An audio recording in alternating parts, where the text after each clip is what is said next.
Hi everybody, it's Broadcast Team Alpha. We're bringing you cutting-edge conversation while exploring the quantum possibilities. I'm Nori Love. My co-host is Augie Nost and Tom Schaefer, and we have the most amazing guest to talk with today, and Augie is going to fill you in. We got Keith Anthony Blanchard with us, and he is a professional musician, among a lot of other things. He is also the founder and host of Center for Light Radio, whose listening audience now reach into the millions. And he's an author of several books, including one book is called The Divine Principle. And Keith has also produced and also co-produced 2 films. And one of them is Do What You Love. And the other one is The Meek Shall Inherit the Earth. Mm-hmm. And when speaking to a live audience, Keith brings a gift of deep intuition and speak to the people in what they need in the moment. And as a radio talk show host, he also knows how to engage the listening audience. And I can say that with good conscience because I have no idea how many times I have been on his shows when he does them on Facebook, and he does several a week, and it's usually late at night, so the phone don't ring, so I get attention. I can stay with it, and he is a very deeply involved spiritual teacher on the internet with a global audience. So I want to welcome Keith Anthony Blanchard to the show. Hey, here you are. Blessings. Thank you all for having me. Thanks for being here. So good to have you. So you're in Memphis. I established that before we started. But I want to know all about you. I'm so excited to talk with you. I have caught you a couple of times on other platforms, but I'm just so grateful to be in your presence today with Augie and Tom. So tell us about you. I am a lover of humanity. That's pretty much who I am in a nutshell. It's my mission. It's my life. It's what comes out of my heart as a gesture and an outpouring. It's not because humanity is broken. It needs to be expanded upon because we're all tired of the rat race, the game that we're in. Doesn't matter what the game is. It doesn't matter who's responsible for inciting it. But it is our responsibility, our ability to respond, to engage, to move into this place in here. Because what lives in here creates worlds and universes. And what is out here is just a bunch of noise. It's a residual effect of the truth of who we are and what is really happening. What is out there is only a mirror image. And it seems like right now in the world, that mirror image has a very large crack in it. So it is my job, my mission, the love of my heart is to get a new mirror or to fashion it somehow so that we can all expand and move into this place of absolute unity, peace, and bliss as it was intended. Yes. In the creation of our planet and the race of humanity. Yes, yes. And I love what you say that humanity isn't broken, because I share that truth with you, that we are whole, perfect, and complete right here, right now. You know, and we may be getting mirrored back some things that have shifted in us away from that point of center, right, where we know that we're whole, perfect, and complete. So some people say that we're in a process of remembering, or how do you frame that? We are asleep. Some of us are awakening. Some of us are awakening exponentially. It's like we stuck in a bad dream. A dream that we just can't wake up from. In fact, that's not far from the truth. And I would go as far as to say that is the absolute truth. We are dreaming. The divine decided to take a midday nap. And we just can't seem to wake up out of it. It's almost like sleep paralysis. when we're in that experience of the hypnagogic state, when we're sleeping, you find yourself in that experience and you can't move, and you wish that you can wake up, but somehow you just can't until finally you do. That's sort of a metaphor for what's happening to the human experience of the human mind. Wow. Wow. It's an awakening process. How did you arrive at this wonderful place of expansion? Yeah, where did it start for you, all the way up to now? Pain can be an amazing catalyst. I was in a relationship for 10 years that went belly up, and I was an aspiring musician back then, right? She was my shelter, my food, my transportation, my sex. She was all of it. And when that went away, I had nothing, no thing. God was always destined to be a part of my life. But I didn't know at the time that music and God could coexist. God went in the closet, or I put him in the closet, and my dad bought me an electric guitar, and I learned my craft. Until the day came when I found myself in a dark night of the soul. I was depressed for 2 years. And I started saying out loud, literally out loud, I need to hear your voice. I need to hear your voice. I did this for 3 weeks to a month. Just whenever I thought about it all day long.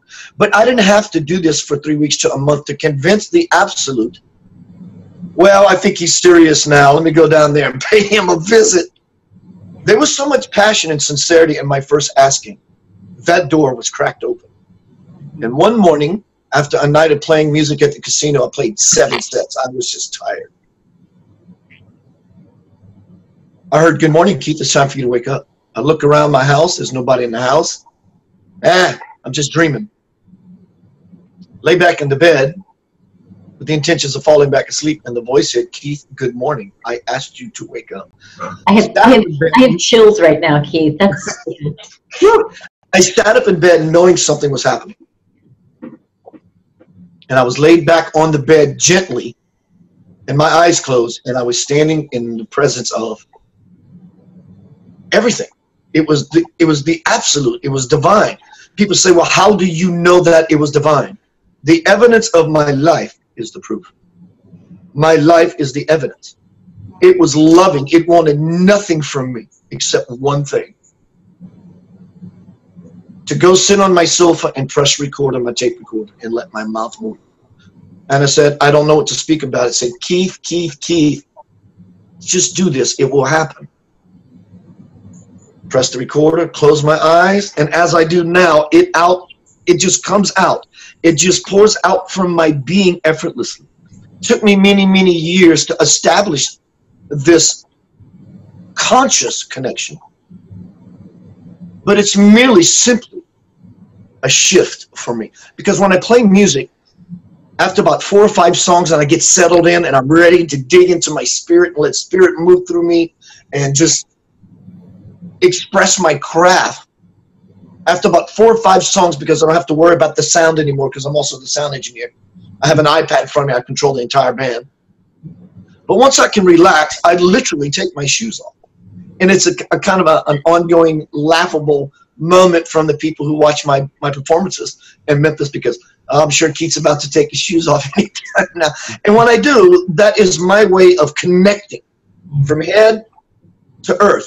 And once I get into that place, because I've been doing that so long, now as a spiritual teacher, when I want to connect to my soul, Yanava, Ya is the heart, it's will, Na is the mind, intellect, Va is the backbone, action. So everyone's soul is named Yanava. So when I shift into this place, or intend to, it happens for me immediately. And so what I have learned, that one of the most amazing, powerful, we've all heard it, spiritual lessons is to let go. Yes. So what is it I'm letting go of? All of it. All of it. Your name, your significant other, your children, your belief, your non-belief, the shit you tell yourself, Noise. And what we are trying to achieve, and you can bet this guy is going to be there, and to the fullest capacity available at whatever point in my life, is this little singularity that lives right there. And it's very small, but it is oh so huge. And when you begin to tap into that place, your life becomes very effortlessly. It becomes very effortless and very, very easy. Because the stuff in the monkey mind will never shut up.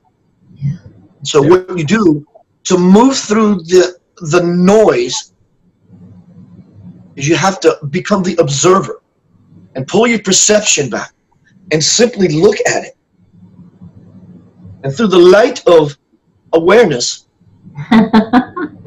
it just changes. There is no more work to do. Be easy on yourself.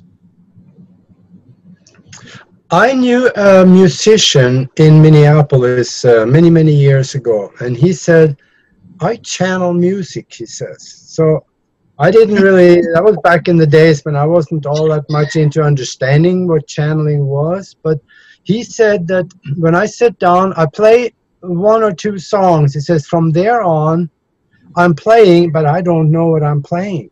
And it still comes out. It's beautiful. And there were one time he was doing a piano bar, and he was sitting at the piano, playing the piano. He was good at it. And I saw him lifting his fingers off the keyboard, but the keyboard was still working for about 2 to 3 seconds afterwards when he quit. Wow. So his fingers didn't do it, but something else finish up that song. Can you relate to something like that? I'm sorry? Can you relate to something like that when you're playing? Yes. Because once I fall, not only me, I play with world-class players. This is a bragging point, and I'm going to take it. Yeah. Just to give an idea of the level of musicianship that I've been blessed. I moved to Memphis, Tennessee 30 years ago from South Louisiana. Yeah. And to a territorial place. All the musicians here are fantastic people. They help every way they can, benefits, raising money for St. Jude and all. But playing with the caliber of musicians, the bass player of Starship, the drummer of Hank Williams Jr., we were in all a band together called King's Trio. It was a phenomenon. It was amazing. But playing with this level of players, for me, when I fall in, I feel it. We call it digging in or getting into the zone. Now you got caliber players like these 2 knuckleheads I just named. When all 4 or 5 of us get in and we hunker down, something beyond understanding, beyond learning your craft begins to happen. Because we played the same song for however many years, and the drummer here is so phenomenal. We try to invent new ways to play the same song. So he'll play a drum lick as he's finishing, and my bass playing or my guitar playing will literally match it. And it's because we understand the language that happens on another level. That basically he may be saying, Keith, I'm about to do this lick that consists of these kinds of notes. Follow me here. On some level I understand. And it happens so synchronistically that it can only be a spiritual event that's taking place. Yeah. Totally agree. I've seen that. It's probably one of my favorite things to see is when musicians are doing really amazing improv that it has nothing to do with the original. It's like they've decided to take a break and you guys are just in there. I totally dig it because that to me, that's that raw moment of total creativity. It's a raw, if you could see it, it's like an energy ball that's there. It's you know, to me, that's just really amazing. I've always marveled at that. And I think it's probably one of the reasons I love to shoot musicians video-wise or photography-wise, because it's like I just know in that moment you guys are doing something totally amazing. And I don't know if a lot of people are really aware of that. And I don't think they are. I agree with you. To them, it's just sounds, and that's okay because, you know, music is a portal to something great. And that something lives in all of us. And it's a language and a reality we all understand beyond race, creed, code, sex. When I say race, I don't mean black, white, red, yellow on the planet. I'm talking about universal. It's a language that every being across the universe and universes truly understands. It's the soul. I would think it has to be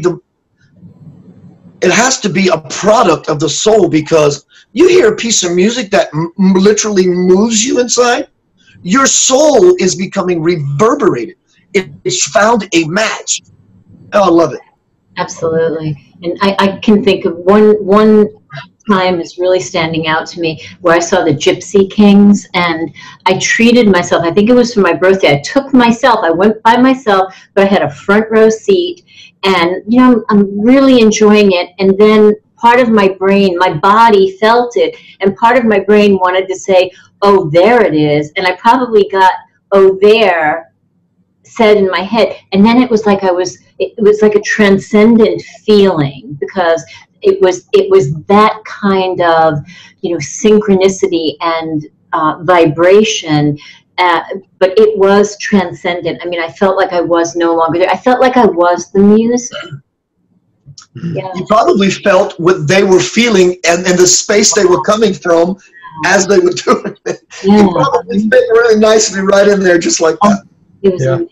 Yeah. I learned a trick about remembering concerts, and that is I remember I was about 5 feet off the front right stage of a very well-known musician, and I was standing there, and I just had my eyes closed, and one of my friends was with me and says, "Are you sleeping?" I said, "No, I'm recording," because you can actually remember it better when you close your eyes. So there's a little secret. You can actually remember the concert rather than all that visual stuff that's very cool. But when you're hearing a musician, if you close your eyes, you can literally remember it much better. I can still remember it, and that was 15 years ago. I can still remember that event. Wow. That's interference. So Keith, you mentioned that you just let go, right? You surrendered. Universal law-wise, that's like the law of detachment. Can we, especially right now with everything that's going on, right, with the energies in the world and the planetary alignment and the spiritual community and people trying to wake up, do you think people can let go and find that place of surrender and balance without having so much pain? Yes and no. It's all about the intention. The intention is your stick of dynamite to blow yourself up and open. Now, mind you, there may be some obstacles in the way that would prevent such a one from becoming in contact with the essence of who they are. So instead of fighting the block, acknowledge the block. Let the block be there. Because in your letting it be there, it sounds like, well, how am I ever going to get rid of it? It will take place for you when you begin to see it as wisdom. It's not a block. It's God standing in front of you saying, can you save me? Because you are only going to find your way back to the light through the dark. Sure. Because the parts of you that are in the light already are already illumined. There's no work to do. So to find the expansiveness of who we truly, truly are, we have to see what appears to us to be dark and illuminated. In the pain, pain is one thing. Pain is something that the body feels. You stub your toe, you stub your toe. The soul even knows what it's like, the pain that happens in the body when stubbing your toe. Soul knows nothing of self-induced suffering. Yeah. People confuse pain and suffering all the time. It's a good They're point. completely different. Spiritual They appear to be the same. Suffering, pretty much 99.9% is self-induced. Yes, right. Because we're resisting what we see as, we're resisting the block. We're pushing against the block instead of just saying, Yes. okay, there's a block. I let it go. Fine. And then it'll shift. It's like in the letting go that makes it shift. Yeah. Yeah. And that's how we move through the pain or the self-induced suffering so we can reach our next tier and our next tier. And there really is no tier, and life happens in the form of ebb and flow. So when your life is flowing, everything's cool. I'm riding the ride. But when it stops, people think that something is amiss. That is when you're really flowing, is in the stop. You are really expanding in the pause. versus the goingness of it all. See, everything we think is happening isn't. And everything we think isn't happening is. We have become spiritually dyslexic. Yeah. And so when you look at these blocks that are keeping us from letting go, you have to let go of the block too. You have to let go of the pain too. Instead of, well, keep this in my way, so how do I move through it? You have to let what you think it is go. Right. When you let go, it just all vanishes. It simply just vanishes. And so when you practice this very simple model, but you don't understand, trust me, I do understand. You don't understand because you're living here. Mm-hmm. When you live here, something begins to happen that is beyond understanding. And it begins to reveal itself. And then you begin to remember the truth of who you are. Mm-hmm. Practice that, and your life will turn within itself in a matter of no time. Right. That's so. Let me tell you something. Here's something that actually what you just said is supported by science. You say when you live here, you don't really understand everything. When you live here, you can. Because they have now found that the heart also has a little brain in it. And the brain that is in the heart actually is tuned to a quantum transmitting capability. It transmits in, now this is science, this is not me saying this. This little brain in the heart transmits in the quantum frequency ranges, which is outside of the physical. So that's probably what we could say then is one of our connections to the universal consciousness coming in through the heart. They did some experiments with that at UCLA, and they said, yeah, this is real. It's kind of like Tom said, when that concert, he closed his eyes and began to listen. Mm-hmm. And the gate opened up. Same with you, Nori. When you had your experience, you moved into, I call it the kingdom. It's my favorite new word, the kingdom, living in the kingdom. So how to expound upon what you asked, Nori, how do we get into the kingdom? You can simply just take your consciousness, like I am open-eyed right now. Close your eyes, and then through intention, fall, and you place your awareness here.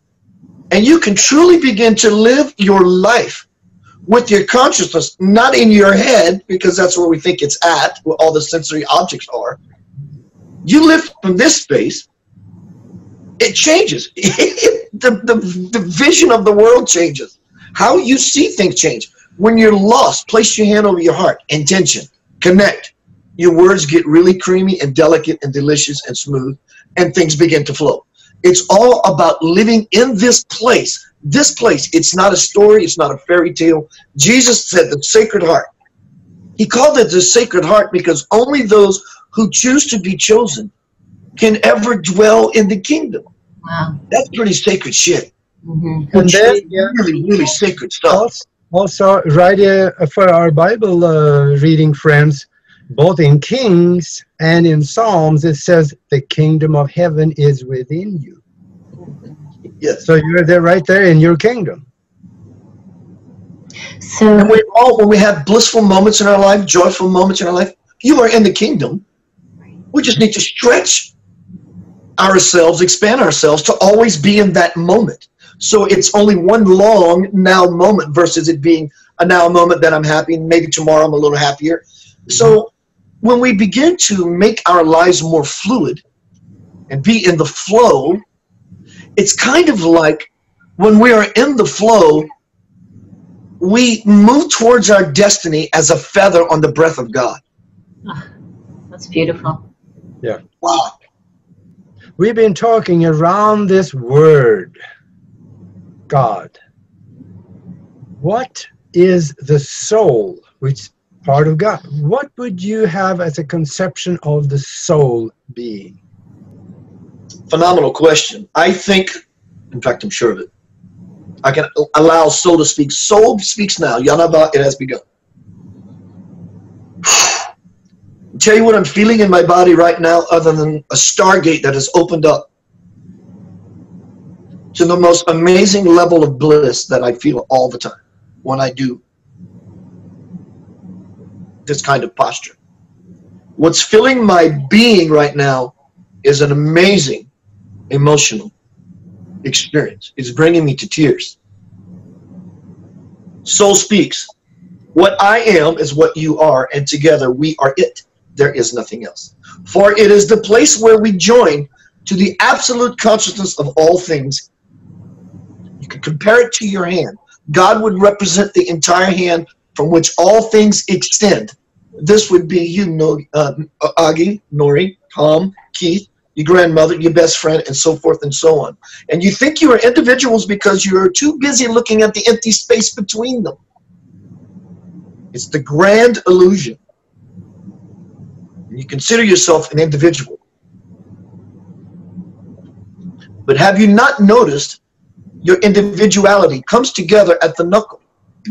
This is called the divine ego. Doesn't matter what you call it, but you are directly connected to all that is important.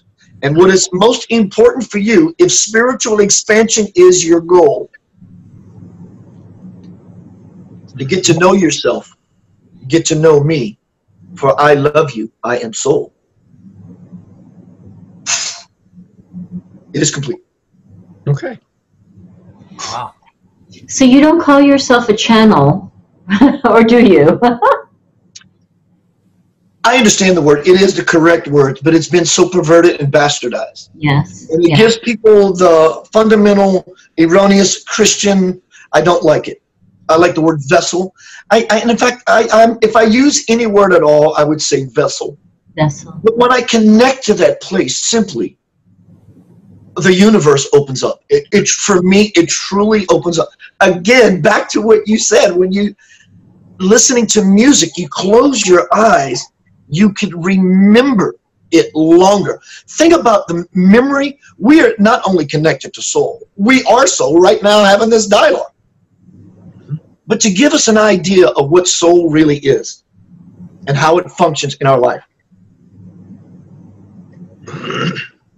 is memory is always the past and vision is always the future. People think when you remember something, if you can, remember something in this moment, just a childhood experience or whatever that took place in the past. And as you call it up, people seem to think that that comes from the brain or the mind. That is not true at all. The brain and the mind may facilitate. It does not come from the brain nor the mind. Because when you cross to the other side, what you call mind will be shattered. So the mind has to be removed from the equation of memory. It's not true. Your brain turns to worm food. It ain't true either. And everything that you will experience when you go back home is memory. I was down there on earth, and boy, did I have a great time hanging out with these people. We did this interview one day on Alpha. That's soul. Simply recalling what you did, you went to the archive of soul. Anytime you have a vision about a future possibility, that's soul. So between the past of memory and our future potential to visualize, we exist. So we're constantly living in soul. Soul is not a place or a destination. It's an integration, it's an initiation, and it's graduation when we get that final aha.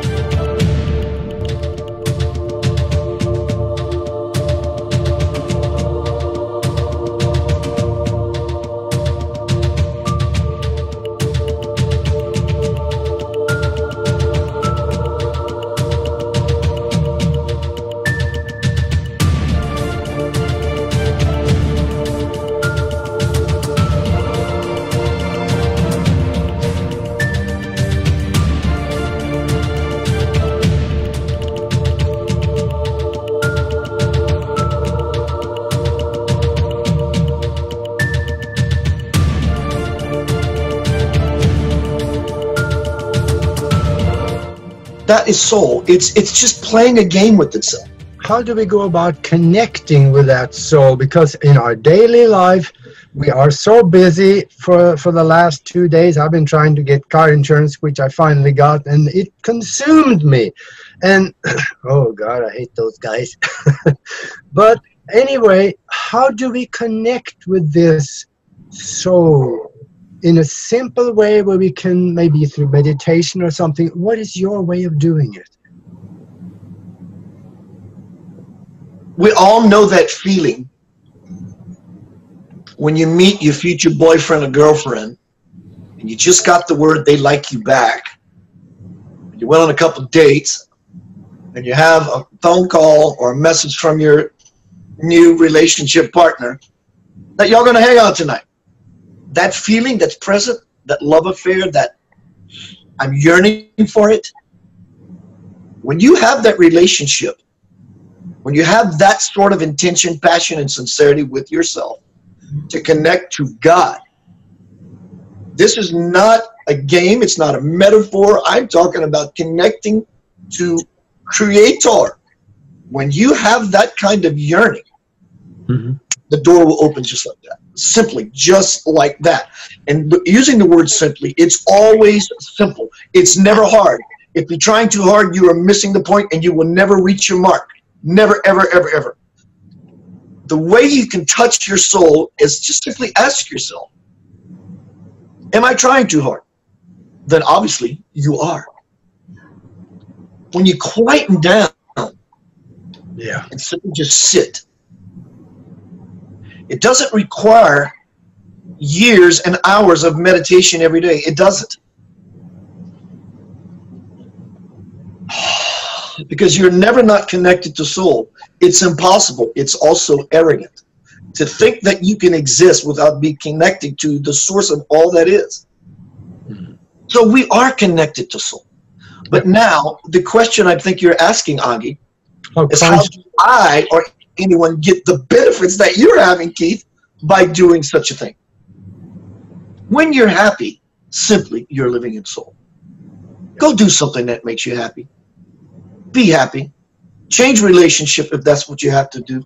See, because contacting soul is not necessarily this dramatic, like Keith falling into spiritual space. It can be.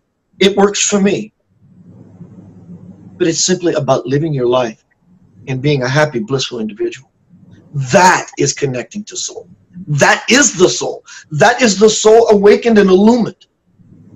Just being happy for no reason whatsoever.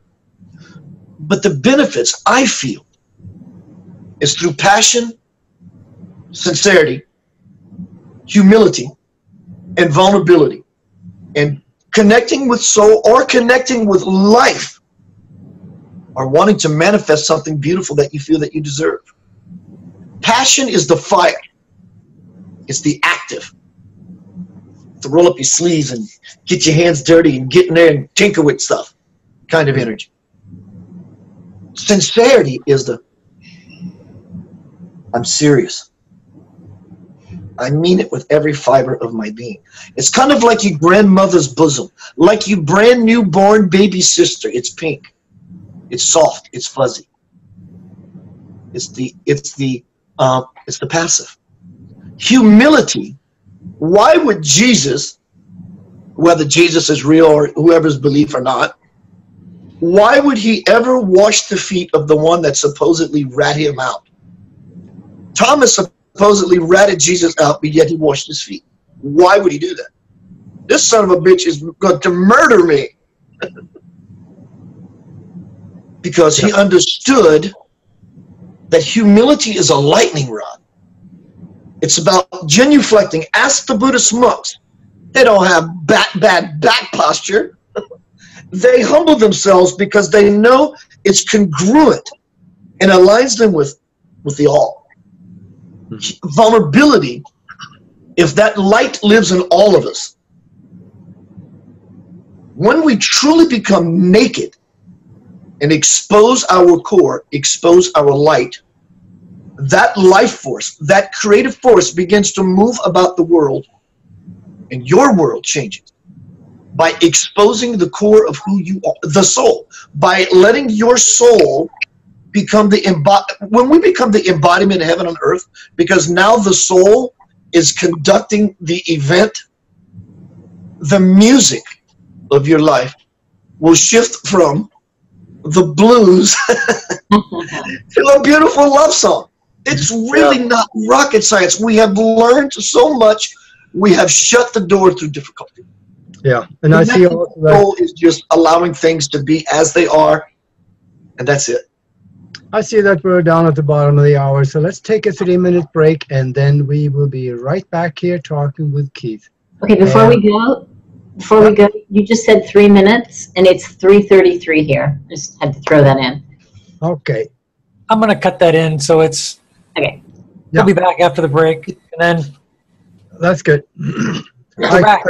You don't have to make it 3 minutes, but this is just to clear our throat and just maybe reset ourselves. And I got a question I've been itching to ask, and you were on such a great roll, Keith. So good. Thank you. The thing is I think help maybe bring some understanding. I think a lot of what I've learned is that this incarnation on this planet is just a temporary zone. And I got into a debate with a friend of mine the other day. We were talking about, he's all excited about longevity and living longer. And I'm not talking about you, I'm talking about another friend of mine. He was wanting to get involved in transhumanism. He thought it was the greatest thing since sliced bread. What I've learned is that, tell me if I'm right or wrong, I'm curious from your perspective, is that this is a momentary school, that it's not about living as long as possible, but it's about living as much as possible in this moment, for the moment. We're kind of experimenting with separateness here, only to relearn oneness. Does that resonate, or is that, did I figure that out? It's not how long you live, it's the quality, right? The quantity of life that you put into your experience. Absolutely, man. It's and you know, here's the thing. When we live that way that you're talking about, we expand, we swell our cavity of understanding, and oh my God, the feeling base that happens inside of you, the depth of feeling that I think the big illusion is all this separateness, that, you know, here's, this guy's black, I'm white, this person's yellow, pink, brown, or orange, or green, or purple, whatever. There's all this illusion of separateness for this moment, but that in our higher selves, out in the cosmic being that we really are, there's no separateness, that we are all this weird interconnected thing. I love it. Thank you for bringing it up. And for people who want to understand what you're talking about, is walk in the woods. And when you're walking in the woods, don't say, oh, that's a pretty spider, and that's a frog, and that's a squirrel, and that's a tree, and that's a water pond. Don't label anything. Just walk and take it in, and you will feel yourself connected to the natural matrix. Yeah. There's no labels. I understand labels serve a purpose. We have communication. We have dialogue to understand each other. But truly, when we start inputting the quality of life and the life that we have, you lose your fear of your mortality. Because now you're connected to something that is so grandiose, and you feel that connection. It's almost that you invite your mortality. Because you are so gung-ho of going back into the light, going back into the information of it all, which is contained in every molecule of light, every photon. When you look up into a blue sky and find those little white things floating around, people think that's floaters on your eyeball. It's not. They're individual units of light. And in every one of those units of light is everything. And when I go into soul mode, I may not be able to see that, even though I have visions. I feel it, because feeling is a different way of seeing. And the capacity to see with feeling, oh my God, literally, it is so deep. And I don't mean that I'm a deep feeler when it comes to life and emotions with people, though I do. When I connect to that thing inside of me consciously, it overwhelms me. I lose all, Keith doesn't exist. I lose all forms of names. So that is such an amazing point you brought up, my friend. Get out of labels. Get out of judging this as a rabbit or a tree or this or that. Just take it in. It's quality of life. Do you think this planet, I've had kind of this understanding, and maybe you can set me straight, or maybe this resonates with you. I've had kind of a sense that of all the philosophies and all the teachings and everything else we've had on this planet, that we're heading into some really dangerous choices of timelines for humanity. So that some of us are choosing a brighter future, and then there's a big majority out there that seem to be kind of following along and more negative. What's your sense of that? The window is open. The window is also closing. How can this be? Paradox is more truth than what you call logic. In that singularity, for you, depending on who you are, you will find the window is opening even greater. And depending on who you are, no such window has ever been made visible to you. But I tell you, as Soul speaks, there is a window open, whether you see it or not. And it's closing for you also, because if you can't see it, you're not catching the train to Ascensionville. What is Ascensionville? It's definitely not what you see happening in the world, or at least perceiving it as such. So what Soul is saying is, what you think is taking place in the world is not. What is not taking place in the world is. And when you're able to pull your perception back and really look at everything that is transpiring with divine compassion, this is the horrible scenarios in the world. We are doomed to, I love you.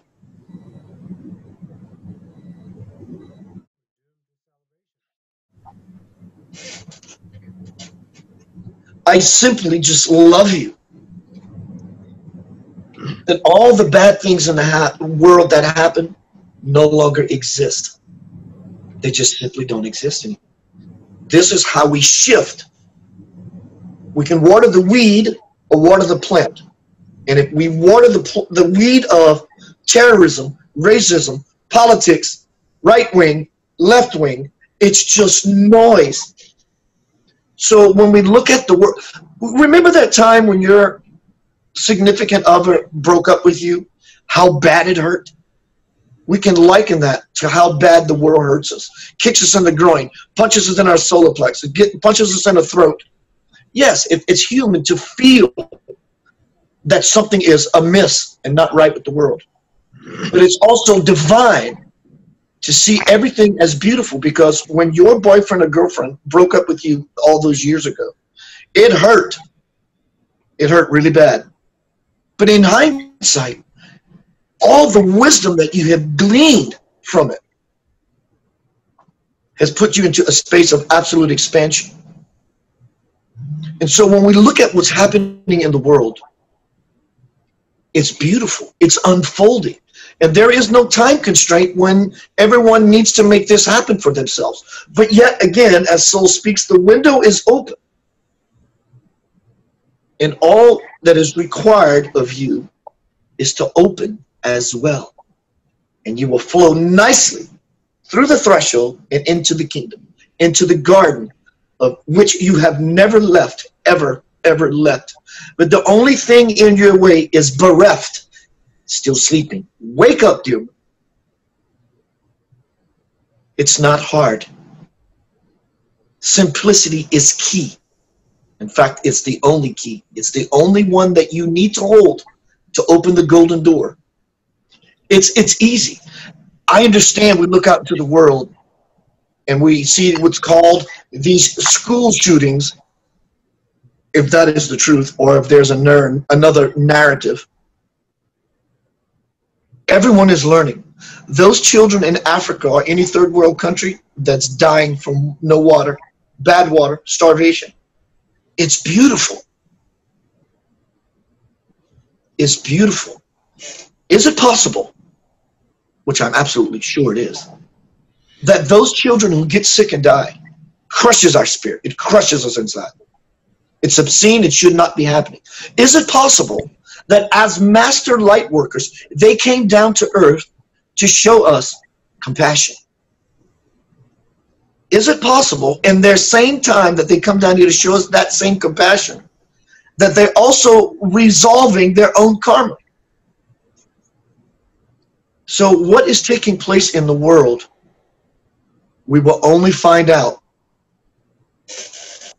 when we step back and truly look at it and own responsibility. Because when you own responsibility as the Messiah, we get power.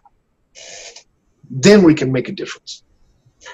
You're talking about when we came down here, and I don't think we come here by accident. So how do you think we should, what should we do to discover our mission on earth? Ask yourself,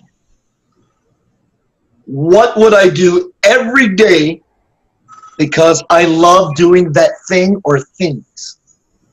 If God is love, and there is only one path to God, mind you. There is no multifaceted path. There is only one path. If God is love in its totality, then regardless of your denomination, your walk, your talk, your creed, your code, your sect, or your doctrine, it's all irrelevant. The only path there is if God is love, then we need to develop the love within ourselves to the level that God is. And then we become illumined, no matter what the path. So the way we find our purpose, our mission in life, the life that we should be living, if God is that generator and that source of love, then when we do what we love, we immediately, by default, become into a state of alignment. We become congruent with God, because now I'm living my soul, because what you love is your soul. The soul would never, ever, ever do something that does not bring it joy. Exactly. So when you do what brings you joy, other people around you, when you're doing it, get to feel that. And you get to feel it greater because it's happening through you. That is why you were incarnated. Also to complete with those issues that you're bringing into this experience from past life, from past lives. And so when you can put these two together, what you love, heck, make expanding, make resolving your karma what you love. Incorporate that with doing what you love. But I can't be an artist, Keith. There's no money in it. I can't be a musician, Keith. You're talking to the wrong person. I can't play with flowers. I love flowers. I want to handle flowers. Go have a debate with the florist down the street. It's a belief in the head. Yeah. Do what you love and you will find your way. And by spiritual law, prosperity and abundance begins to naturally happen. That's your mission. So true. I've been very lucky that way. I've been able to do what I love most of my life. Blessings. Yeah. How about you, Nori? How about me? What did you say? Are you doing what you love ongoingly? Absolutely. Absolutely. Yeah. And that's part of what I do, is help other people figure out how to do what they love. Yeah. Yeah. So. How rewarding is that? I'm sorry? How rewarding is that? Amazing. That feeling, that's the feeling. Yeah. That's the keyhole. Yeah. What about you, my brother Tom? How about you? I do a lot of things I love. And yeah. He's No, speechless. just talking about it. Just talking about it. What it's bringing up inside of you. Well, I love doing the photography that I do. I love doing the videography. I love doing these podcasts. I love this. I'm doing everything I love. I really am. I'm kind of, I feel spoiled in a lot of ways because I am doing a lot of things I love. It sort of describes guilty pleasure. Yeah. I mean, taking the trash out, I don't normally love that. But as far as vocational kind of passions, I try to engage my passion in photography. I go on morning walks. I love doing that. I get pictures of birds and nature. That's my diary, is my camera. I'm a horrible at writing a journal, but my camera's with me and I take pictures, and I can go back now probably 15 years of photography, and I've got it all dated, and I can go back now through that diary and I can look at those images, and for me it's very satisfying because I can go, wow, and I can pull back. For me, that is kind of a diary. I can remember the day and the time and everything else when I took those. And then there's videos that I do. I love doing the video stuff. So yeah, I'm enjoying some guilty pleasures doing that, I have to say. Yeah. And in fact, doing a diary, I journal here, and that is my way of sometimes looking back just for the fun of it and looking at the past and reliving some of the good things that is happening in the past. Being spiritual, we get a little different view of our present situation and maybe also the situation after the physical. So what do you see for the afterlife?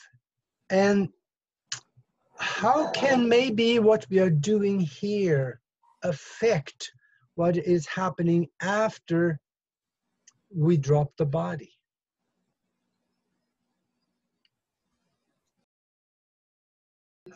I'm sorry, please continue. No, I know this question ranks right up there with the definition of the meaning of life, right? Yeah, for sure. I'm absolutely sure that what takes place with the person when they cross over to the other side is the immediate bang, the opening upness, the expansiveness that takes place in one's consciousness. Mm-hmm. Well, rather, the expansion that is one's conscience. It's not like we're having an experience. You are the experience, right? And so once we get the aha, oh, wait a minute, I'm back home. Or more or less, you know, last night, the reason we ran from that bear or that tiger that chased us in the dream is we thought it was real. But when we woke up the next morning, that bear or that tiger could have ate me alive and I would have been fine. Same idea. When we get to the other side, it's really just, oh my God, you know, 80 years if we're lucky that we live in this meat suit. That seems like a long time. It's a long time to live 80 years old. But when you come to the state of realization, that happens when we cross, depending on your next level of experience, if you were a good boy, a good girl, so to speak, and achieve the vibration of such, then it's like, oh my God, I just took a nap. There's really, because this is not real. It's the experience of what's happening is real. But all the dialogue, all the stories, you know, when we get to the other side, Augie, it's not going to be story. We're not going to be living as the stories that we were taught, or that we accepted to be the truth. On the other side, there are realities that we can all choose. Heaven is big enough for everyone to have their own. There are mountains thousands of times taller than ours on earth. There are crystal cities. There are everything literally that you can imagine. Because as we imagine, we're playing in the garden. So in the garden, everything we want is simply freely given. Now, for some of those who cross to the other side with the mindset that God is damning, God is punishing, I am in trouble. When you open up that gate and you cross to the other side and you see light, which you will see, you're going to tell yourself, oh my God, no pun intended, I want no part of this. Because if I move in that direction toward the light, that thing is going to throw me in a pit of fire forever. So what happens, or could happen to a person in that experience, is that they fall into a self-induced guilt, a fetal position that they will be stuck in until they forgive themselves. But on the other side, it's not really an other side, as we talked about earlier. It's just a shift in perception, a shift in awareness. This is the other side. The other side is this, because it's all contained within the matrix of our beingness. And when we live in a state of being and not doing that thing I talked about earlier, the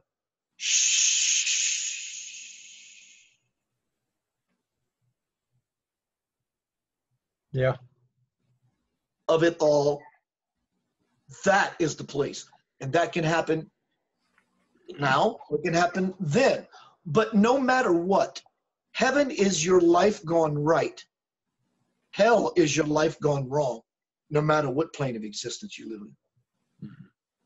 You know, I hear people say in popular places like on Facebook, they'll say, this is all just an illusion. And yet, I don't fully buy into that statement, because how do you feel about that statement? Let me just ask you that. I agree with that. And even though I did say it a minute ago and earlier in all my interviews, or at least a lot of them, that this is an illusion. It's an illusion to make the point that... Or maybe, yeah, explain that a little better so people can understand it, because when their electric bill is due and their phone bill is due, that's not an illusion to them. That's a very hard reality. Something bad's going to happen. They're going to get cut off. So maybe help people understand when people say that this is all an illusion. What does that really, how does that really translate? And I get the model that this is an illusion. It is, because truly, in the absolute sense of it all, and I use that word absolute intentionally, in the absolute God, the absolute sense of it all, this means squat. It's not real at all. But then, how do you say it's not real if, you know, there is a reality in this moment, here in this incarnation, if you will, that if I cut my wrist, I will bleed. That's real. That is a reality here in this particular moment. That's not so in the absolute sense, it's not real, because it's just a game. Everything is divine Leela. Everything is the play or the sport of God. Okay, so it's not real. But when we bring that down to a human level, when you stub your toe, it's real. Okay, but then if it's not real, then let's just take a serial killer out there killing a lot of people. That's not real. How is he then adding to his karma or not adding? How, you know, when people do really good things, or they lean positive or they lean negative, in this particular reality, that's not illusory.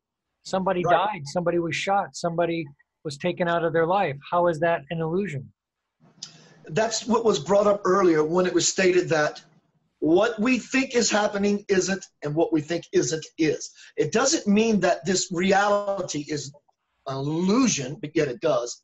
But the truth of it being real is the experience. It's not the story that's attached to the experience. Hence, what we think is happening isn't, and what we think isn't is. Someone gets shot or murdered or has to pay that electric bill. That is the reality. But the story of it all isn't. Because you are experiencing the event. That is real. What we think is happening through said event is the story. And then we agree with the story, or we resist and say, my God, this is so horrible. When you say the story, go ahead. When you're talking about okay, let's just take two people. A guy's walking down the street at night. He gets mugged and murdered. Now you're saying the story sounds like it on the surface that a man was murdered. But are you trying to say then that really when you get under the hood of it, there was something else going on with each individual? Is that what you're trying to say? That they're each individual experience, that the guy who was killed had his own experience, and there was something related to his incarnation, whatever his agreement was in this life, and then the guy that did the killing, there's something involved with that. Is that what you're saying? Because I want to find something for you. Okay.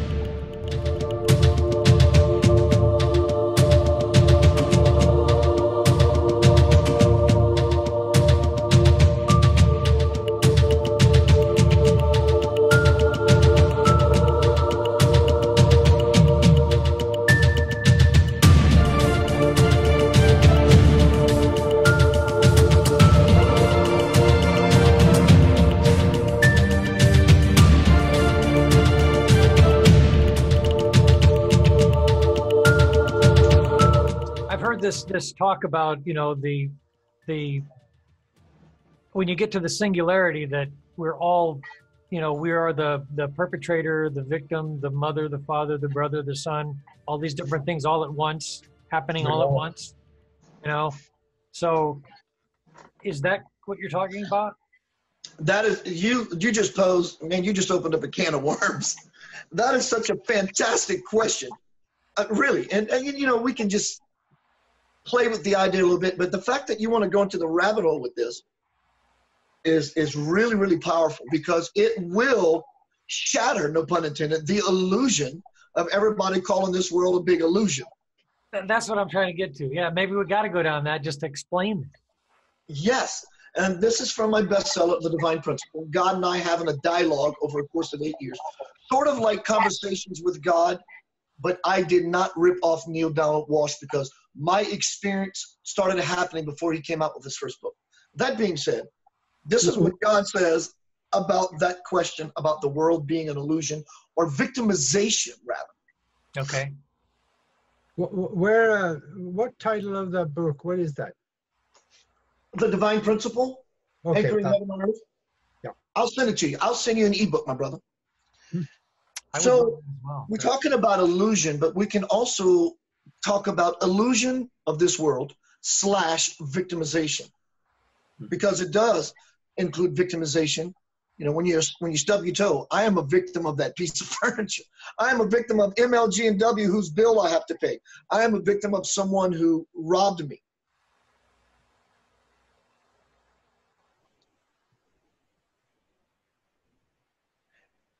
I ask, Spirit says, you are beginning to see that there are always more aspects of truth to be revealed, and they come in ways you cannot imagine. And I say, you got that right. It seems like the truth shows up when I least expect it.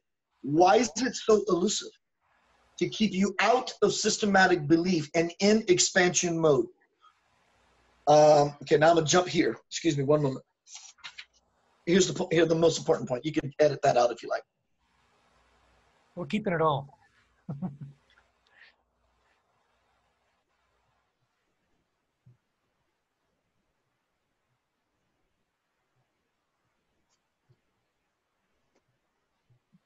Many people attach much power to that V word, victimization, because they feel it justifies whatever mess they have made for themselves.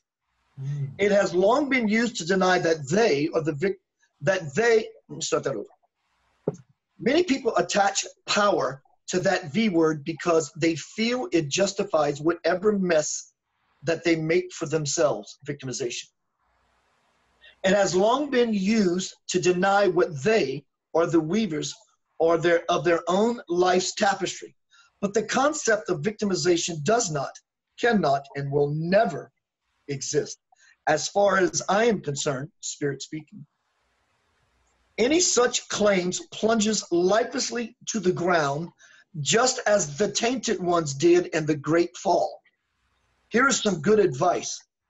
Omit this word from your vocabulary and your mind. That word is victimization. Yeah, isn't it amazing? When something good is happening to us, oh, we love to take the credit. When something bad is happening, oh gosh, he did that to me, you know? Blame the devil. So I asked God, what actually happens in a victimization scenario? And this goes right along with what you asked or said. God says, it's very simple. This is so exactly what you asked, my friend. It's very simple. Two souls make an agreement to act out something on the earth plane. Let me illustrate. Late one night, a woman goes to the store to buy a few things. She decides to park her car in a dimly lit area. Why there when there were so many other options? And I say, I don't know. Why? God says, because she is carrying out her part of the agreement. When she is through shopping, she returns to her car where someone sneaks up behind her. A crime is committed, but is she a victim? And I say, she's a victim of that crime, isn't she? God says, if she desires to manifest her godlike self, she does not claim to be one. Furthermore, if she were fully aware of her godlike self, she would never have been in that predicament in the first place.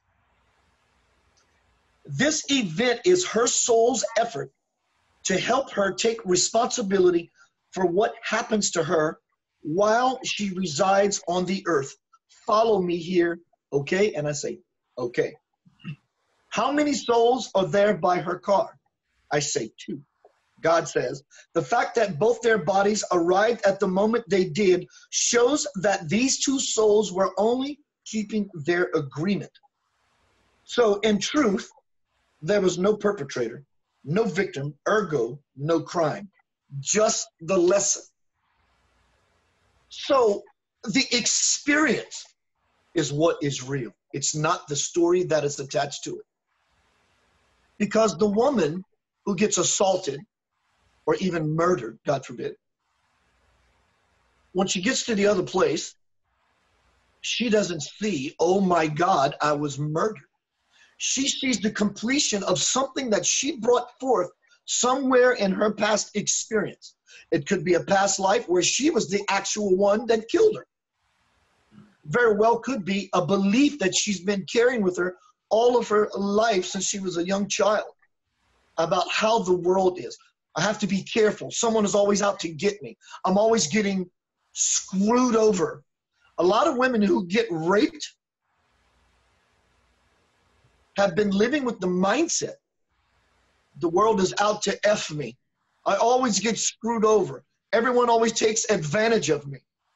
So lovingly, the universe, God, says, here's a whole bunch of that.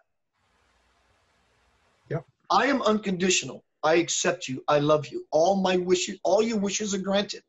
And if you're saying everyone is taking advantage of me, I will bring you an infinite abundance of people always taking advantage of you. Now, the experience of those people taking advantage of you is simply God trying to tell you through the feeling and through the experience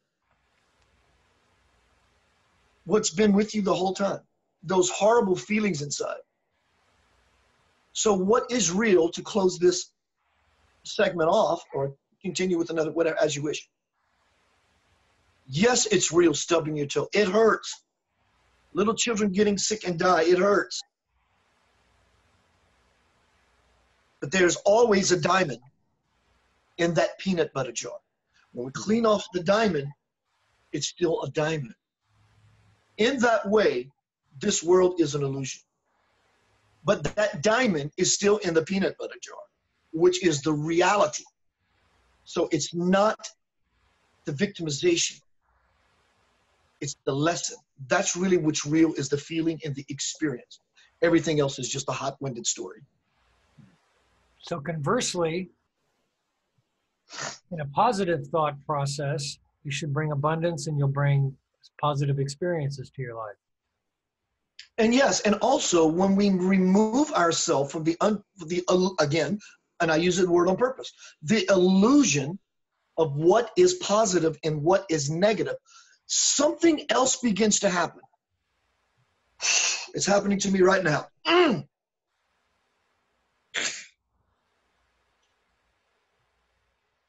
It's called the Christ. It's called the Buddha. It's called the lotus flower. It's called infinite expansion, because the left and the right, the hot, the cold, the good, and the bad, it's part of the noise. The devil and the angel. We definitely know this is the devil, but are we absolutely sure this angel is not the same devil in disguise? Saying, come this way, follow me, and it's noise. God will never tempt you. No angel will never tempt you. So they're both incorrect choices. So when we get out of what we think is right and wrong, a lightning rod of love and expansion happens inside of you. Because here's a baseball bat. It killed that lady we were talking about just a minute ago. It killed her last night in that parking lot. Last night, this baseball bat killed someone. That's a bad thing. Well, or is it really? The person it killed was someone trying to protect that lady in the parking lot and defend her. Well, that's great. Well, no, not really, because And we can go back and forth through this dance of noise.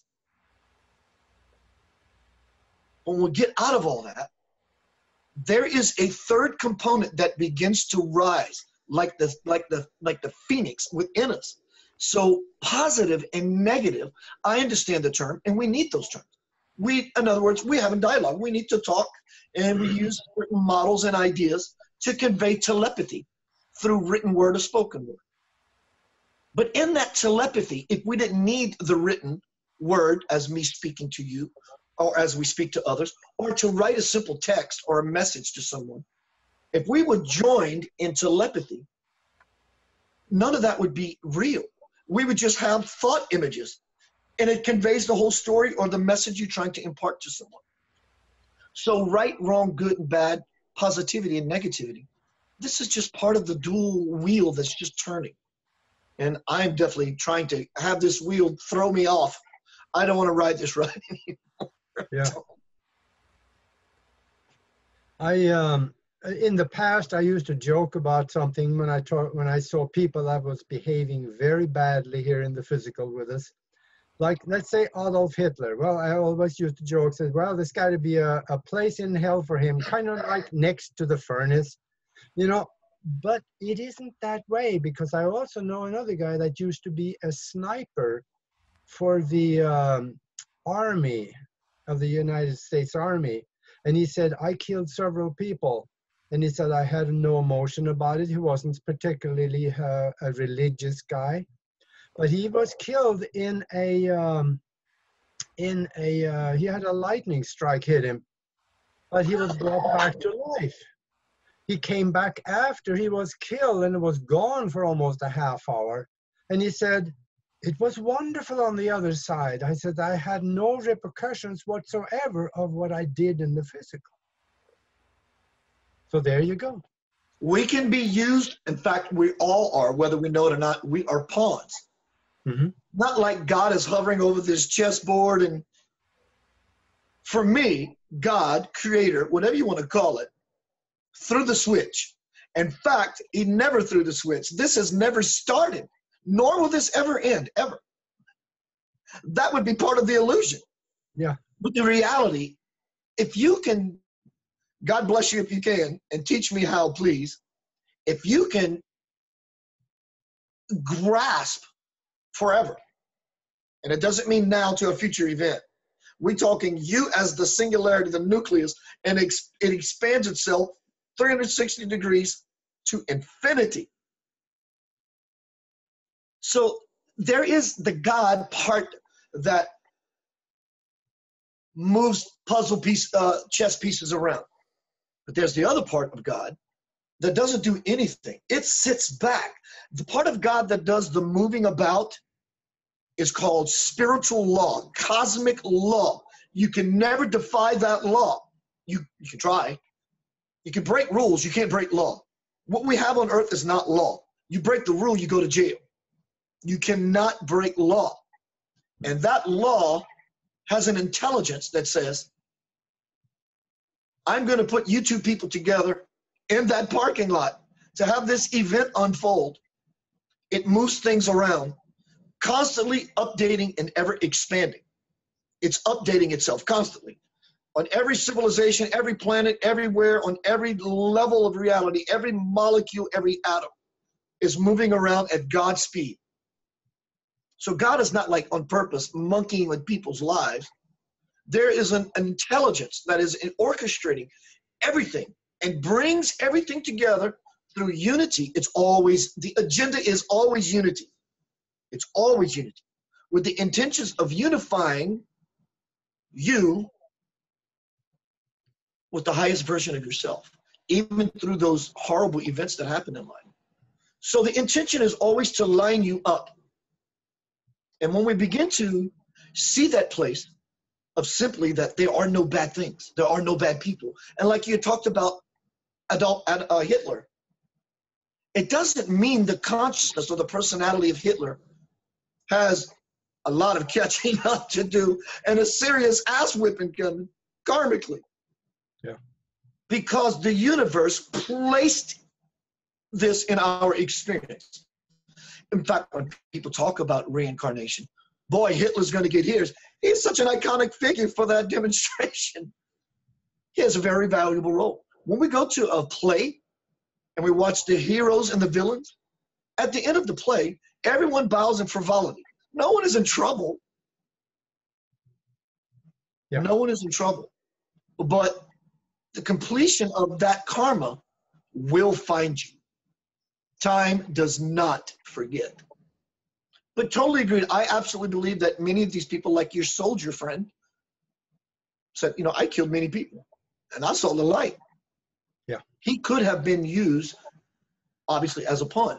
Maybe he on purpose chose to come to this place to be a soldier, to play out a part. And he did it consciously versus doing something unconsciously and having to reap the repercussions of being unconscious. Unconsciousness always causes trouble. Unconsciousness causes that stub toe. Unconsciousness causes that electric bill that needs to be paid. Unconsciousness causes that victimization in the parking lot. Unconsciousness always causes trouble. Always, without a doubt. Mm-hmm.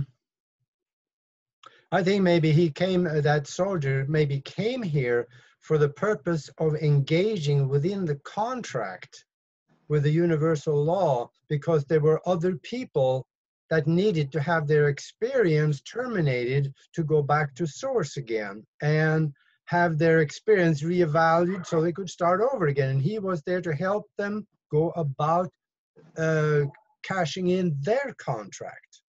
He could be an agent. In fact, what if in the killing of that person that he killed, or at least one of them, that was their karma, but what if that was their last lesson they needed to complete with?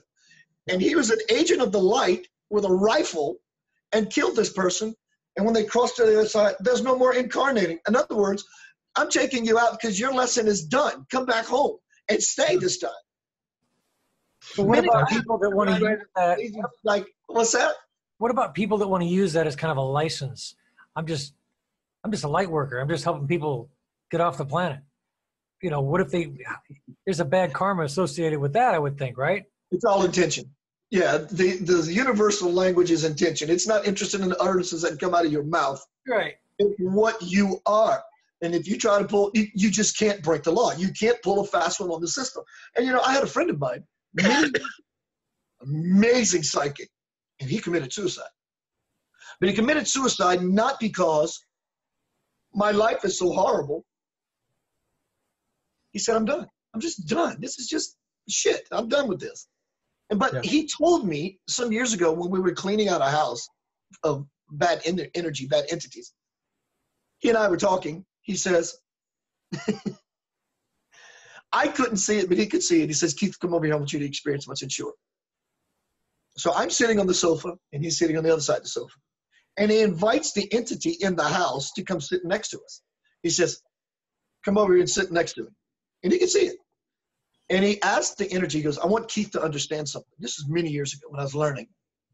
He says, he starts having a dialogue with this entity, and he asks the entity, who are you? What are you?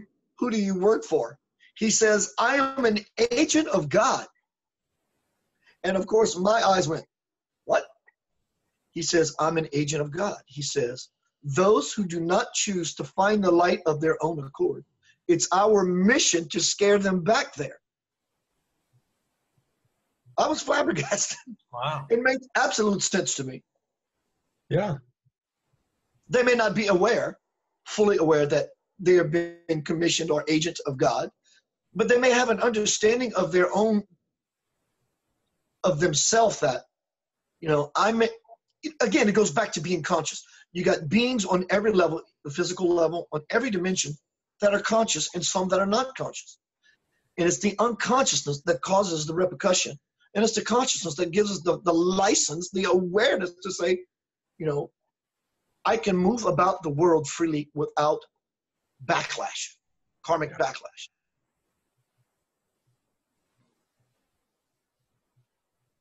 Wonderful. We have covered an awful lot here, Keith. I enjoyed every moment. Excuse me. I enjoyed the moment. Yeah. And I think the people listening to this, it raised their vibration, because that's how I felt. I feel like $1 million right now. However that feels. Blessings, Merle. For those out there, I want to say thank you to all three of you for having me. By the way, when the vessel was looking at the screen earlier, he noticed something. That there's a beautiful energy, an interplay, a dynamic that effortlessly spins and weaves itself into what you call alpha. This word was not selected. This name was not selected by accident, dear ones. It has been given to you as a gift to be dominant, so to speak, as you would choose for a word, to take the position of authority. Stand tall. Keep doing what you're doing. Live your passions. Be sincere about it. Humble yourself to the energy that so wants to flood your system. And expose the core of who you are for all to see. And simply in doing this, and simply being this, this place right here that exists in you is so fulfilling and so rewarding. Live in that space, dear ones. Just fall there. Forever, just live there. When you have trouble, place your hand over your heart. Place your hand in the garden and fall. And all your trouble will simply disappear, because you will see it for what it is. As talked about a moment ago, simply it's an illusion. But what is real for you is the hand being placed on the heart. And that which will begin to fill your mind, your consciousness, and your body. And you will forever live in bliss and joy, peace, love, and light.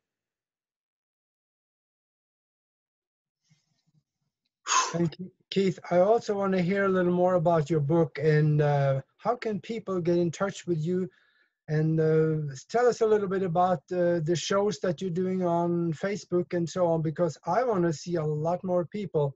I get in there and listening to you on what you're doing on Facebook, and the chat room is crowded, but I want to see it more crowded. Tell us more about what you're doing there. I find a topic. I go throughout my day and something sticks in my head. The other night I did a burst of light live. You can find me at facebook.com/Keith Anthony Blanchard. You can go on Facebook and find me at Center of Light Radio.